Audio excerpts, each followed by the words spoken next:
I welcome the FDA for any concluding remarks. Yeah, other than to thank the panel for their thoughtful input and the sponsor for their very thorough presentation, FDA doesn't have any further comment. Thank you so much. I'll ask the sponsor if they have any concluding remarks. Dr. Leon. Thank you. Again, I'd like to thank the panel for their very deliberate discussions and very, very informative for all of us. One of my close colleagues advised me that enduring an FDA panel is like being on a roller coaster. Well, since I am prone to motion sickness, you can imagine my current state of queasiness. I've been the principal investigator for the PARTNER trial for the last 10 years. We have enrolled over 10,000 patients with aortic stenosis in FDA-controlled clinical trials, some registries, some randomized trials. I have never experienced a trial that's been more difficult to enroll in this population of octogenarians who are high surgical risk. To be able to do serial DW-MRI imaging, to be able to do serial neurocognitive function in these kinds of patients is extremely difficult.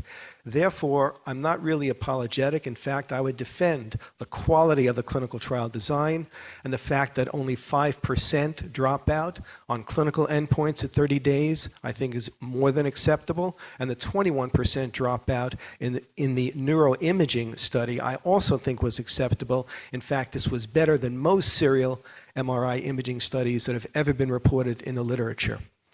I want to thank the co-PIs. They did a superb job in managing this study, and that includes Sushil Kodali from Columbia, Samir Kapadia from Cleveland Clinic, and Axel Linke from Germany. It was very difficult to manage this trial and to enroll these patients under the current circumstances. It certainly was a learning experience. We learned that the neuroimaging studies were less robust than we had expected from the standpoint of a surrogate clinical endpoint. We learned that the neurocognitive function studies, even bringing the greatest level of expertise to trying to design these studies and execute them, was less than robust in terms of being able to discern important clinical differences. So from the standpoint of the study, I think it was a learning experience. I would urge the panel to consider that as you deliberate risk-benefit, that you consider the totality of all the data. I have no uncertainty that this is a safe device. I believe we've demonstrated that more than adequately with a single vascular access site complication. I have no uncertainty that we can train physicians to use this device properly. And as you saw, we were able to implant both filters in 95% of patients. There was not a significant learning curve. And I think that we can certainly train physicians to use this device appropriately. This device does not disrupt the clinical workflow. It takes a short time to insert. The dwell time of the device is only 15 to 30 minutes. There's been uniform debris capture, which we do think is significant. I know people wonder about this. It was independent of valve type. It was independent of everything. And much of the material could not have been related to the filter itself and had to be from either the vasculature or the aortic valvar complex. It is concerning to me that 1 in 4 patients had an average of 25 particles that were collected that were at least a half a millimeter in size. And that's visible to the naked eye. So I think that is concerning, and those particles have nowhere to go but to the brain. The MR data was inconclusive, disturbingly, disappointingly inconclusive for a variety of reasons which I won't reiterate. I will say that the meta-analysis at least helps me to be able to put some perspective on the MR data. Again, still not perfect, but at least trends towards demonstrating some level of effectiveness.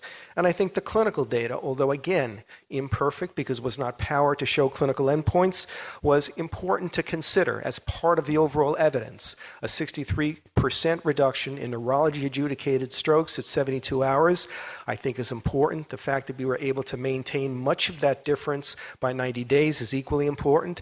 And the fact that there was a post-market surveillance study that was presented from Germany in a large number of patients, again showing what appeared to be an improvement in clinical endpoints, I think adds to the totality of data that we're considering.